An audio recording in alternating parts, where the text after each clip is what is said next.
अच्छा घर है। इतना शांत इलाका है कि क्या बताऊं। बस एक समस्या है।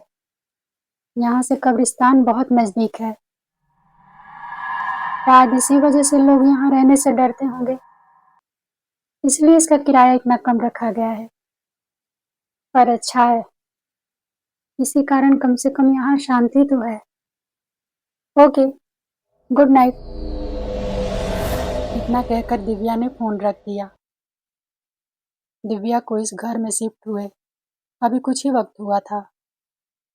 इससे पहले वो हॉस्टल में रहा करती थी, पर जैसे ही उसकी नौकरी लगी उसने घर ढूंढना शुरू कर दिया था। और जब उसे ये घर दिखा तो उसने तुरंत इसे किराए पर ले लिया, क्योंकि इसका किराया बेहद कम था।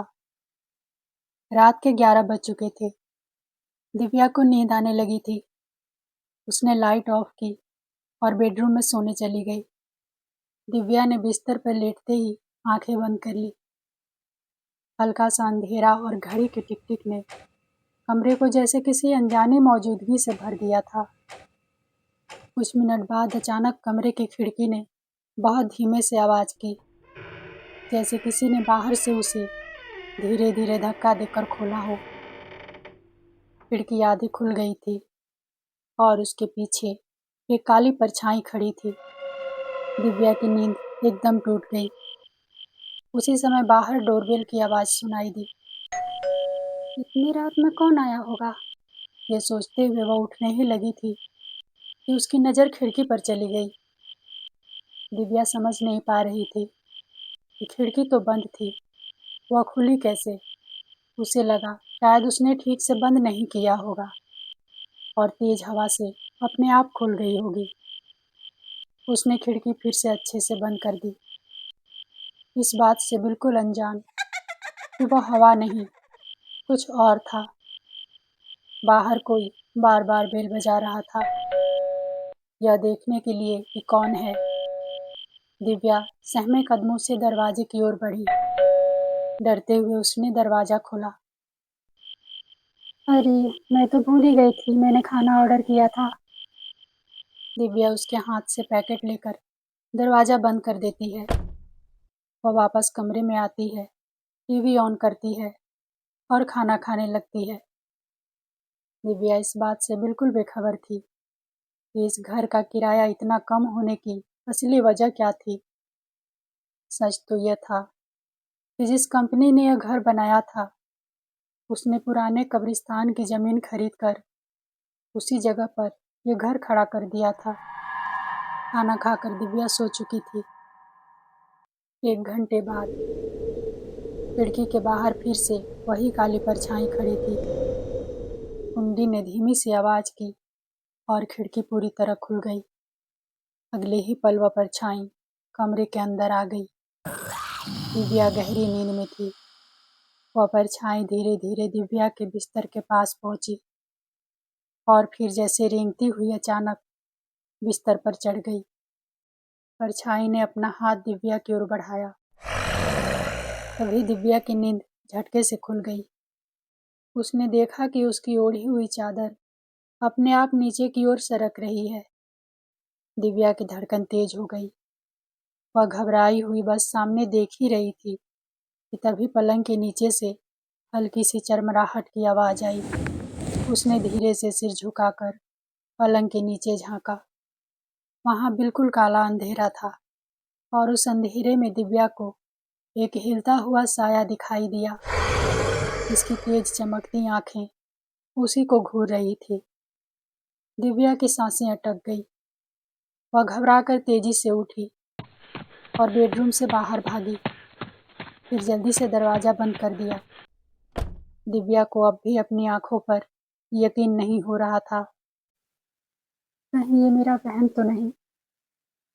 नहीं, यह वहम कैसे हो सकता है।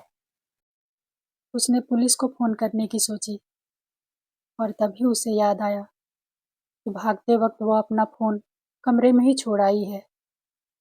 वह वापस दरवाजे के पास गई और नीचे झुककर अंदर झांका। अंदर कोई खड़ा था। तभी अंदर की ओर से दरवाजे पर जोर जोर से ठोकने की आवाज आने लगी। दिव्या कांप गई। वह तुरंत पीछे हट गई। अगले ही पल दरवाजा खुला और उसने देखा सामने वही काला साया था, जिसका चेहरा गहरे अंधेरे में धंसा हुआ था और आंखों में अजीब सी चमक थी। दिव्या ने बिना एक पल गवाए घर का मुख्य दरवाजा खोला और बाहर की ओर भागी, लेकिन तभी उसे ठोकर लगी और वह जमीन पर गिर पड़ी। उसी समय पीछे से एक आहट आई। उसने मुड़कर देखा। वह साया घर से बाहर निकल चुका था और सीधे उसकी ओर बढ़ रहा था। दिव्या के पैर जख्मी हो गए थे। वह उठ नहीं पा रही थी। वह इतनी डर गई थी कि उसे कुछ समझ नहीं आ रहा था। दिव्या किसी भी तरह अपनी जान बचाना चाहती थी।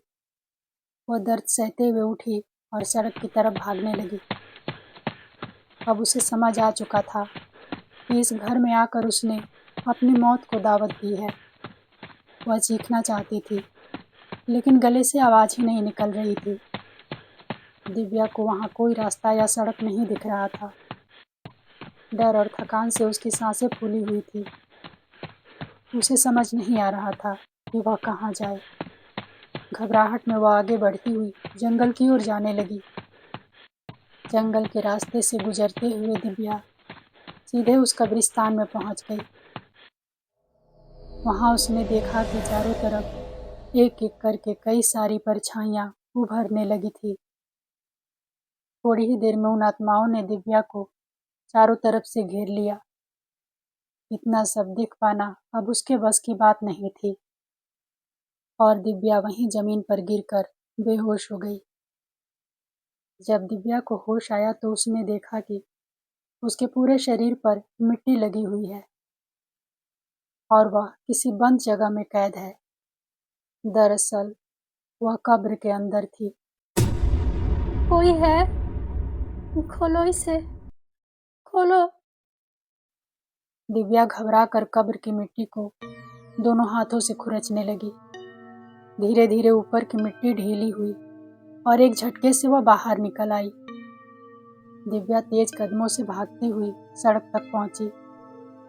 उसने देखा सड़क के किनारे एक दुकान में कुछ लोग बातें कर रहे थे। वह दौड़ती हुई उनकी ओर पहुंची।